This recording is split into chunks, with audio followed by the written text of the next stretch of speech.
Hello everyone. Welcome to today's Adams webinar titled Enhancing Safety and Stability Performance for Heavy Equipment Using Adams.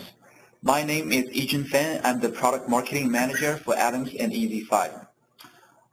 The main presenter for today's webinar is Tony Bromwell. He is our Principal for Engineering Services at MSC Software. So for today's presentation, if you have any questions, please type the questions down in the Q&A window. We will try to have them answered after the presentation part. We will have about 10 to 15 minutes of a Q&A after the presentation. Okay, at this point, I'm going to pass the presenter to Tony. Thank you, Jun. Let's just jump into the agenda here so that we don't waste any more time. Hopefully everybody had a great St. Patty's Day and we're not dealing with any hangovers this morning. Hopefully the content of today will be interesting to everyone and obviously hit some chords with regards to the types of equipment that you guys are actively involved in developing and using. We're going to hit just a few statistics early on, and then we're going to talk about some of the common safety and stability issues with regards to heavy. We're going to encompass structural safety, the environmental safety, and then obviously what happens when safety and structure fails and we get accidents, how we can use Adams for accident reconstruction purposes. Then I'm going to turn things back over to you, June, and he's going to talk a little bit more about the details within Adams and how it's being used in this market, and then talk a little bit more specifically on how Adams can be used to enhance safety and stability, and then a demonstration at the end. So getting started, the U.S. Bureau of Labor Statistics basically keeps track of a lot of data, one of which is the number of fatal work injuries that occur on an annual basis. And while this trend continues a downward direction, which is great news, there's still over 4,000 people that are killed in workplace injuries on an annual basis. If we look at a little bit more deeply into that data, with respect to where these accidents and fatalities are occurring, two of the principal industries with the largest number of fatalities are actually in construction and then material moving and transportation. So this is a very poignant and targeted message to the group that we have on the phone today, on the WebEx today, because this is really an area where there's a large opportunity to make some positive improvements and bring these numbers down even further. Just as one example of one type of commercial equipment and industrial accidents is forklift safety. And there's a number of different statistics on how people are injured on these vehicles. But if you look at the top two, 42% crushed by the vehicle tipping over, and then also 25% crushed between the vehicle and some surface, horizontal or vertical. That's over 70% of the overall fatalities that are occurring because of the vehicle itself.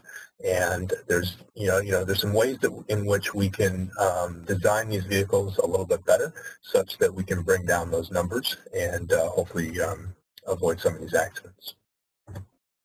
If we look just briefly at the construction industry, and I apologize, this data is kind of randomly taken at different years based on when we can find it on the internet, but of the 4,600 fatalities that occurred in 2012, 870 of those, or 20%, were in the construction industry, as we were talking about. It's one of the highest regions or subsegments, if you will, of where these accidents are occurring. Likewise, in the Mining and Safety Health Administration reported 29 of their accidents occurred from actual equipment failures. And then the American Society for Safety Engineers goes on to report that not only from a fatality standpoint, but direct workers' compensation costs are on the order of over $40 billion in 2006 dollars. That number has risen since then. But overall, we're talking about, in addition to that, a lost productivity of around $60 billion. So this is big dollar, big money for a lot of companies that are operating these vehicles on a day-to-day basis, with the total economic reported losses of over $142 billion, which is a staggering amount of money. And this is the direct costs that companies are seeing.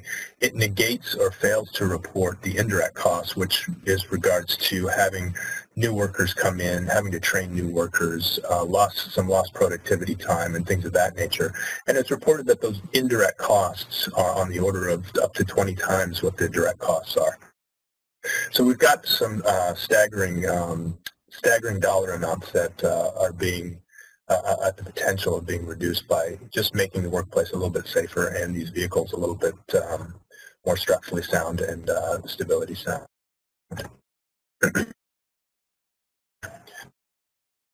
Likewise, there's been reports, that safety pays. As we talked about, the workers' compensation has risen since 2006. It's up over $55 billion by 2011. The lost time injuries are basically, on average, about a $37,000 payout from an injury, and close to a $1.4 million dollar value for a fatality that occurs. For 60%, this is done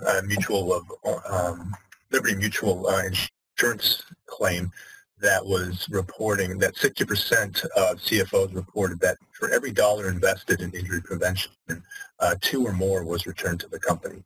And this is not just, injury prevention around the workplace, but it's also everything involved with that, from the procedures that are done to the vehicles that are used, how the vehicles are used from that standpoint, and also the functioning of the vehicles. And these accidents, obviously cause a significant amount of money for the companies that are operating them, but it pales in comparison to the additional damage that's done to the families and society in general. So let's look at some of the common safety and stability events that occur. We'll first focus on structural safety. Now, obviously, structural safety is really the capacity of the structure to withstand loads over time and function in the intended purpose that it was designed for.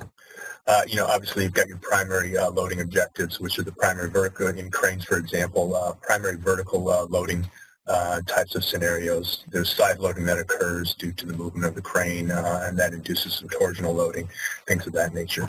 Then you move on to some of the secondary objectives. We want this this structure to last, so we're looking at fatigue and understanding what the fatigue stresses of the materials and the joints are, as well as dynamic loading events that occur. Obviously, we want to make sure from a manufacturing standpoint that we want it to be structurally sound, but at the same time, we want to be able to reduce our manufacturing costs. So there we're looking at welds, whether or not it's the amount of weld, number of welds, the fatigue of those welds, and obviously the quality of those welds play a critical role in making sure that these secondary objectives are met.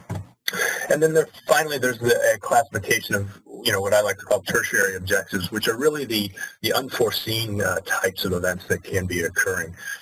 These vehicles operate in a very robust environment, and from that standpoint, it's very easy for them to be banged up, abused. They sit out in a number of different areas, close to salt water, are affected by the elements, and corrosion can play a critical role. And how do companies take into account those types of long-term, slowly changing types of, let's call them scenarios that the vehicle has to operate in? And it's one of those things that sometimes the damage can be easily seen. Other times it's not so easy to detect. And how do we design for and make sure that these types of environmental things are able to be caught early in the design process? So with Adams, the current methodology, a lot of times is, we base our design on historical loads. We did a vehicle or a structure, 2 or 3 years ago. These were the loads that we saw. We want to start with those as our starting point or a baseline for our new design.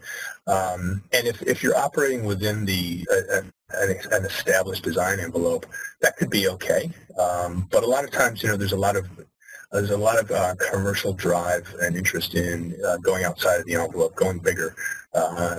And that's where historical loads can, using those can cause you some problems. With Adams, you can more accurately get your load prediction much earlier on in your design phase and have a much higher confidence level as you proceed from phase to phase moving forward throughout your design cycle. Likewise, a lot of these vehicles are very massive in size, and doing a full system analysis can be very daunting. And a lot of times, component analyses are used to investigate smaller subsections of the system. Adams, on the other hand, is extremely computationally efficient and can run full system analyses such that you can understand the compliance from one component to another, rather than if you're just looking at the component in isolation, you're neglecting a lot of other things that can be going on that you may not be aware of. Adams can capture all of that using more system level types of analysis. A lot of times right now, currently, dynamic loading is usually a factor of safety, whereas with Adams, we actually can study the dynamic events specifically and a series of those different events to understand whether or not those dynamic factors are adequate enough or whether or not they need to be expanded. Obviously, since you're not starting with the precise loads, it can cause you to have late design changes once you have a prototype built and want to run it through its paces. You need more accurate information. With Adams, you can capture that information much earlier, and therefore you can make much more design improvements earlier on in your design process. And obviously, if you're making late design changes, it becomes very costly and time-consuming, and you can be late to market and lose out on some additional revenue when that occurs. And with Adams, you have the option of being early to market and recapturing some of that lost revenue, or at the same time, you can be on target to market with a much higher confidence of success. If we look at environmental safety, most of these vehicles that tend to lift things and people into the air, material into the air, are regulated quite heavily, whether or not it's by the EU, OSHA, AMC, and SAE. There's a tremendous amount of regulatory control over the stability of these types of vehicles. And whether or not you're trying to develop a load chart for your crane, or whether or not you're trying to just understand the stability of the vehicle under different operating conditions, the regulatory stability that's out there really establishes a minimum level of safety based on an ideal conditions. These are static or quasi-static tests that happen, in a parking lot or in a very controlled environment where there's not a lot of room for error, so to speak. But the question then becomes, is that enough? You'll get a test that will study the overall stability of a vehicle, and then that loading or that configuration will get downgraded, and the safety factor gets applied from that standpoint. But does that downgrading cover all of the different scenarios that vehicle may see throughout its life? And if it does, it begs the question, why do accidents still occur? And is there a way to enhance these vehicles' safety by more introspective analysis type? And that's where Adams can help provide a lot more insight with regards to what's going on in the real world. So if we look at real-world safety, it's really understanding how the vehicle is going to perform under those non-ideal conditions. You've got a lot of environmental factors that are going on with regards to wind. You've got ground conditions that often play a large factor in the stability of the base unit. Floating and marine applications not only cause stability challenges, but also the corrosion factors as well, as we talked about. And then, a lot of these smaller vehicles that don't have outriggers, for example, have to rely on the wheels and the tires that the vehicle operates on. And tire pressure and tire angle and wheel angle and all of those different types of things can dramatically impact the overall safety of the vehicle, especially once you start getting to the extremes of the stability envelope. Then obviously a lot of these vehicles operate to put people up in the air, and so you've got shifting loads that occur, and how does that impact the stability when you're at the edge of that stability envelope? And then obviously speed of operation. Some of these vehicles can operate, in a loaded condition operating down a road, and how does that road dynamics then cause resonant possible frequencies inside of the overall system. The question then becomes, how safe is too safe? If we move from regulatory safety to real-world safety, you could see a scenario where, well, nothing ever gets designed because nothing is ever truly safe. On the other side of the coin, you've got new equipment that is reaching new heights. It's expanding outside of the traditional operating envelopes that vehicles have done in the past. And there's physical limitations to getting a certain load to a certain height. There's limitations there's a minimum structure that you need in order to accomplish those objectives. And then you have to tie safety to that in some fashion. So that you've got a challenging dynamic there that it becomes a balance between the physical and structural capabilities of the equipment along with the safety of the equipment. And how safe is too safe? That can become an ethical question for some people. There's clearly a legal liability concern for a lot of companies today. And I would recommend that establishing a corporate standard for safety and proceduralizing that across all of your products will greatly enhance your ability to not only perform the same level of safety with all of your vehicles, but at the same time, if you can show that you perform not only a level of safety beyond a regulatory safety, and it's universally applied across all of your products in a court type scenario, it is a much more sound defense than if you're throwing darts or using different types of safety criteria across different equipment. And Adams can greatly help in helping you move from a regulatory safety constraint into a real-world safety by allowing you to examine thousands of different types of use cases in varying scenarios.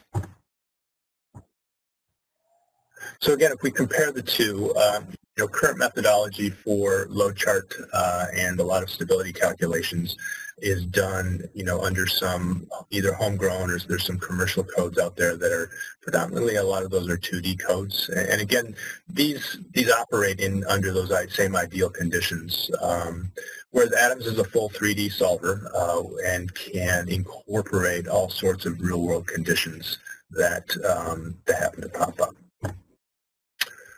Again, a lot of the direction for stability and structures is based on empirical data with regards to, we've done these types of vehicles over the last 50 years, and this one falls within our own envelope of knowledge, and we're going to move forward based on our empirical data that we have in our database.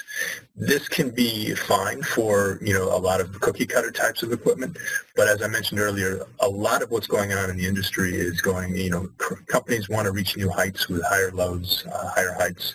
In order to do that, the empirical data, you may not have a good sense of how strong that empirical data is. Is it linear? Is it extensible or extrapolatable to larger types of equipment? And that's where a tool like Adams can really provide a real physics type of solution and more accurate answers to the questions that arise there. Again, we talked about static events to understand vehicle stability. Well, what happens with dynamic events? How robust is the stability under dynamic types of loading types of events and shifting loads and things of that nature? A lot of times you'll get a go, no-go stability and say, okay, we got to stop here, but we really don't understand why. We don't know if we're going to drop off a cliff or whether or not it's going to be a smooth slope on the other side of that stopping point. And Adams will allow you to provide you with a much more in-depth understanding of your stability limitations, number one, but also how severe the stability becomes when you move beyond those points. And then at the same time, a lot of regulatory testing that goes on is kind of part of the prototype development phase. It will happen late in the design cycle. It doesn't necessarily offer a lot of design guidance. So it becomes an added cost and added expense and added time to your development process. Whereas with Adams, if you go into your regulatory testing with a high degree of confidence that you're going to succeed, it then just becomes a validation point at that point. And then finally, accident reconstruction. As much effort that goes into accident or into the design of these vehicles, accidents occur, as we talked about, over 4,000 in 2013. An average award is $750,000 per accident. And 2 out of 5, close to 2 out of 5 plaintiffs are winning these cases. So it's a significant amount of money that's at stake. It takes a lot of time, not only from the engineers that are involved, but the legal counsel. It also has a dramatic impact on the branding of your company with regards to your ability to increase market share and maintain market share in a very competitive world. So, eliminating these types of things or at least reducing some of these costs is a benefit, I believe, to everyone. And a lot of times, accidents occur, and the question then becomes, was it equipment failure or was it operator error? A lot of times you are beholden to the witnesses that were on the scene or the person that was operating the vehicle. And the question then becomes, is what really happened? Who is telling the truth? Are they using this as a way to, not get in trouble or to make gains in some capacity? But there's infinite number of scenarios of how these accidents can occur, and Adams can help you identify what actually happened during that accident, or more importantly, what didn't happen during the accident. So if we look again at just a comparative nature between the two, we said what was said to have happened, you have to rely on that versus what actually happened. Adams can help you clearly identify what actually happened. You're usually have witness-based evidence, and now we can apply that witness-based evidence to a real physics environment to understand if those two are in agreement with one another or whether or not there's differences. Reconstructing accidents in a physical sense can be very costly, and from that standpoint, it becomes very limited with respect to the types of accidents that you're looking at and the number of accidents in scenarios that you can study.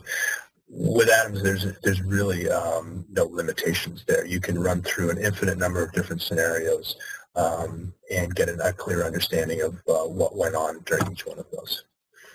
What this sums down to is that with Adams, you can significantly reduce your defense costs in any of these types of court cases, and as a result, you can potentially reduce your awards as well. So with that, I am going to turn things back over to Yi-Jun, and he's going to tell you a little bit more about Adams specifically as a code, and then we'll get into some examples. Okay, thank you very much, Tony. Let me share my screen.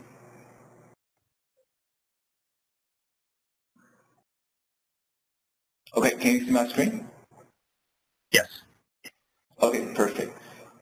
All right, so in the next second half of the webinar, we're going to first talk about some of the Adams solutions that can help you address those safety and stability problems. And also, we're going to perform 2 demonstrations showing you what you can do in the Adams environment to get you some of the results you want. So first, to those of you who are not familiar with Adams or have not used Adams before, let's just take a look at some of the main reasons engineers out there are using Adams for. So first is leverage the system level analysis. So the main difference between Adams as a multi-body dynamic tool and the finite element analysis is that we focus more on the system level performance. For example, the braking system, for example, the braking pad in a braking system, is that going to excite the natural frequency of the suspension system? So study the interaction not only between different components, but also between different subsystems is one of the main reasons people use Adams for. Also, it is much more efficient to calculate a system level model using a multi-body dynamic tool compared to an FEA solution. It's just much more time, much more much faster to use a multi-body dynamic tool to calculate such a system level model. And also accurately predict loads for FEA. We're going to talk about that later. So static loads, they're easy to calculate, but dynamic load, for example, a vehicle driving on different types of terrain, the interaction between the tire, the track, and the road itself, and how the suspension is contributing to the acceleration of the cabin itself. So all those kind of factors can be taken into account when you are going to predict a very accurate dynamic loading on any component of your full vehicle system during a simulation. So Adams can help you do that. And a accurate dynamic loading is essential to help you get a very reliable stress analysis or subsequent fatigue or durability analysis. You can perform optimization analysis, study the vibration of the system, and also incorporate the control logics of some of your control algorithms, like the powertrain control algorithms, or anything like the active suspension control. Anything with the control logic, you can validate that with the real physics in the Adams simulation. Efficient solution for moving parts, like we covered before, and then you can also perform the optimization analysis or design study analysis to help you identify or find out the optimal value for your the location of your design, or the geometry, the optimized geometry of your specific components when you are evaluating that in a full system simulation. Those are some of the main reasons engineers use Adams for, and here are some of the companies across different industries are using Adams. We have over 10,000 companies around the world using this solution to help them address some of their R&D, the development problems on a daily basis. And then 24 out of the 25 major car OEMs use Adams. And also we have a lot of customers in the heavy equipment or the crane equipment companies, industries. So why using Adams? I think Tony did some very interesting comparison between using Adams and using your traditional maybe in-house code or some other 2D solutions to help you solve some of the engineering problems. So to me, some of the reasons is that first, Adams is the most widely used mechanical system simulation software, and one of the most important reasons is that due to the high fidelity simulation of Adams, engineers can get a very good correlation between their Adams simulation and the physical test, and therefore they can fully trust in their Adams model and Adams simulation to further either change the design or evaluate the vehicle performance under different scenarios. So, and also nothing is too expensive to check out when you have a very reliable, high fidelity simulation model that you can leverage. For some of the safety and stability issues Tony mentioned before, first, the structural safety analysis. The first step is to predict the accurate load. Like we mentioned before, Adams can help you predict accurate dynamic loading on any component of your system. You can find the peak load, the highest load throughout the range of motion for different operating scenarios, basically. So after you have the accurate dynamic loading of the component that you want to study, there are two things you can do. First, you can either with Adams durability, which is a plugin of Adams, you can either study the strain and stress analysis results in the Adams post-processor of this component, like this flexible boom. The other way you can do is to export this dynamic loading into the FEA software as the boundary condition for you to perform your finite element analysis in your preferred FEA environment. So those are the two ways you can do to get a reliable stress analysis with the dynamic loading that's created by Adams simulation. And after the stress and strain analysis, you can also perform the fatigue or durability analysis. And also there are two ways for you to do that. You can either do that in your own fatigue or durability program like the ENCODE or MSC fatigue. The other way for you to perform the fatigue or durability analysis is leveraging one of our recently developed toolkit called the Adams to Net toolkit. What it basically enables you to do is that we are providing you an interface to incorporate the fatigue and durability program into the Adams environment. So you will be able to not only get the stress and strain analysis results from the Adams post-processor, you can also get some of the fatigue analysis, like the calculate the life cycle of your component or some of the durability results. You can get those results in your Adams post-processor as well after you're done with the Adams simulation. So that is, if you are interested in that, you can send me an email. So we are going to host another webinar talking about how you can incorporate that into your Adams environment later this year. And the more traditional way is you can, after you get the dynamic loading from the Adams results, you can export that into your FEA or durability software and help you predict perform some of the fatigue analysis after you get the dynamic loading. And we also have a webinar hosted at the end of 2013. It's on our MSC1 website. If you are interested, you can just go to the MSC website and webinar page and go to 2013. And you will see this Adams integration with MSC Nastran for better fatigue analysis in that on that page. So those are some of the structure safety analysis you can perform leveraging Adams. Secondly, you can also conduct the environmental stability analysis. Like Tony mentioned before, you can perform tip-over stability analysis. You can create your own simulation scenario. You can put any kind of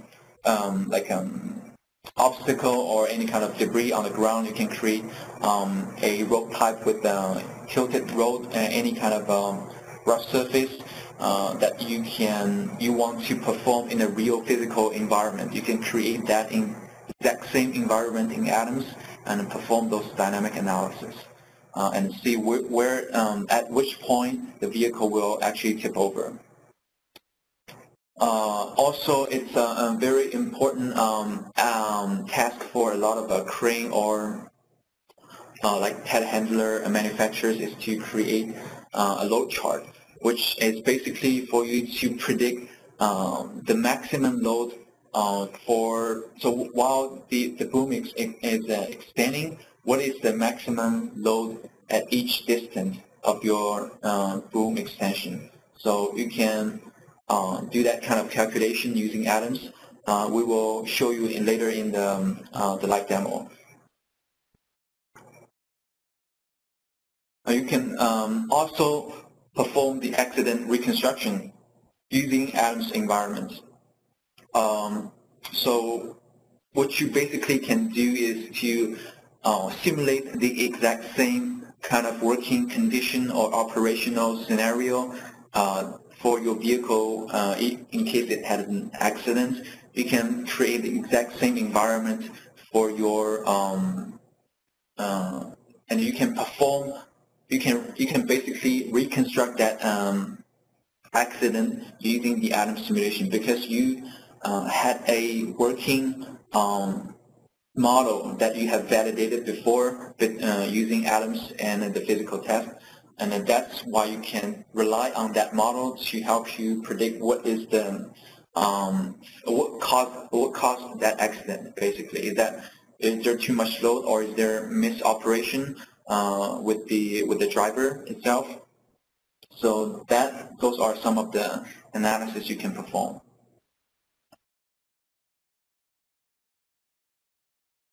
Okay. In the live demo section today, we are going to have basically two live demonstrations. The first one is that we are going to show you how you can perform some of the environmental stability analysis using atoms.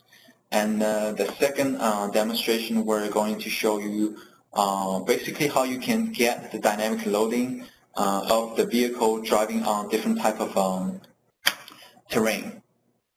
So how you can get the dynamic loading of your specific component when your vehicle is driving on a certain type of road surface.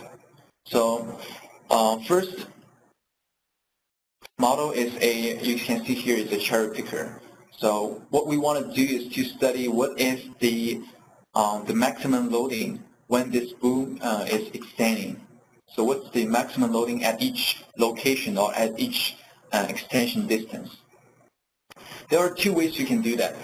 First, you can perform a dynamic analysis. For example, you can add a load, for example, at 5,000 pounds to this bucket, and you can extend your boom using a step function. You can extend it and see what is the critical point where the contact force between the tire and the ground is 0. Or if you have like a threshold, like 100 pounds threshold, you can see where when this the rear tire and the ground, the contact force between those two parts equals to a threshold. So that is basically the maximum load you can get for a certain distance of your boom extension. So using that kind of technique, you will need to perform multiple analysis if you want to get an accurate chart where you can correlate the maximum loading with each distance. So you will need, for example, like 10 or 15 different dynamic simulations for one typical, for one angle, for example, one extension angle. And that's totally fine if you want to perform that analysis. It's a more traditional way people do that. And here I'm going to show you another more modern or advanced ways for you to perform just the one cycle of simulation and get the maximum load at this angle for different extension distance. So what here we're using is what we call the quasi-static analysis. So we have, so to those of you who are not familiar with atoms, this is the typical atoms view environment. So you will be able to create some bodies, the geometry, create connections, add motions, add forces, elements, perform optimization analysis, or we have some of the more advanced plugins for you to study like the vibration or durability, or incorporate the control systems into your full vehicle simulation.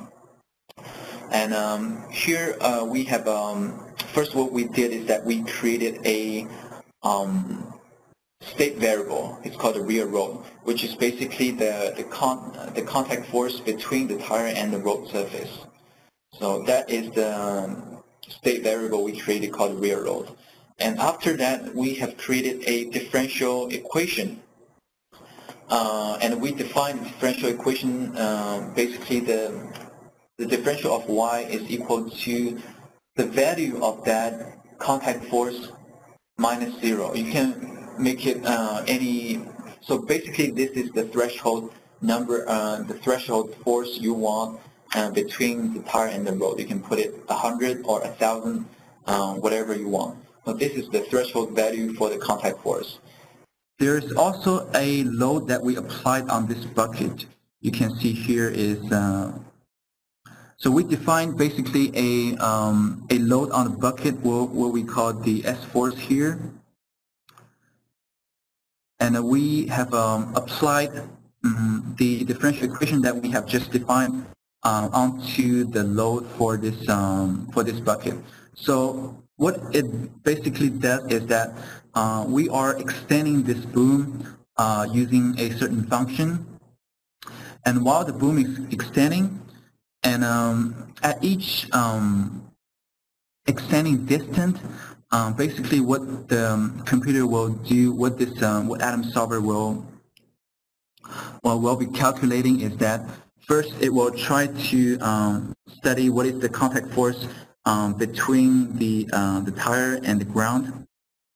If this value, so if this is not equal to 0, which means the contact force is larger than the threshold, for example, 10 or 100 newtons, this S force here will continue to increase until, and when the S force, the load here is increasing, the contact force between the rear tire and the ground will continue to decrease. Adams will calculate that for you until it reaches a point where there's an equilibrium. Basically, the differential of y is equal to 0, which means the contact force between the ground and the tire is equal to the threshold. And at that point, Adams will remember the value of that S force, which is the loading on the bucket, at that extension instance. At that extension distance, then this boom will continue to extend. So this is basically what we call the quasi-static analysis. It's a kind of a feedback control system, which will help you calculate the maximum load of your bucket at each extension distance in one direction, basically. So after we're done with the setup, we can just go to the simulation. So we will define 10 seconds and 100 steps, and we'll choose here as the static. You can see with the extension of the bucket, this maximum load is actually decreasing. And in the post-processor, we can take a look at some of the results. So for the result sets, let's look at the S force. This S force is the load on the maximum load on the bucket, and we can change the x-axis as a data. For example, it changes as the distance, the extension distance of the bucket.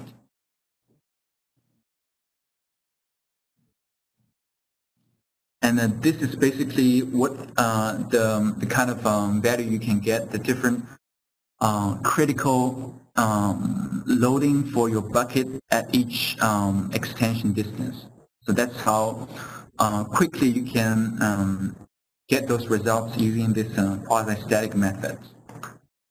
That's the first model that I'm going to show. The second model is, as you can see here, is what we call the mini excavator. So you can see here are some, we leveraged a tool called the tracked vehicle toolkit to easily set up this kind of geometry or this kind of tracked vehicle model in the Adams environment. And what you can study here is, for example, we have put a kind of like a log or debris on the ground. So what is the contact force between the track and the debris on the ground when this vehicle is driving over this log? So with Adams simulation,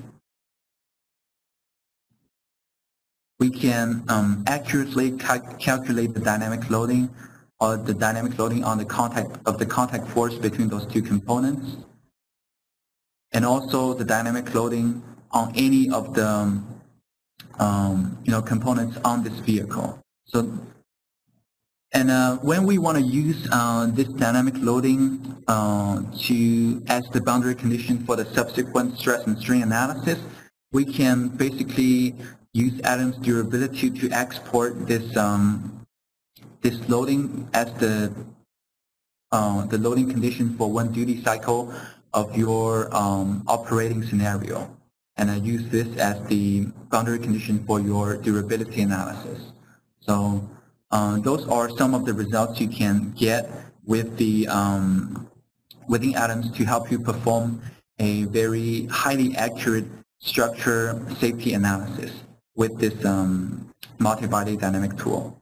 And with that, we will that will be the end of the live demo. And next we can go to the Q&A session.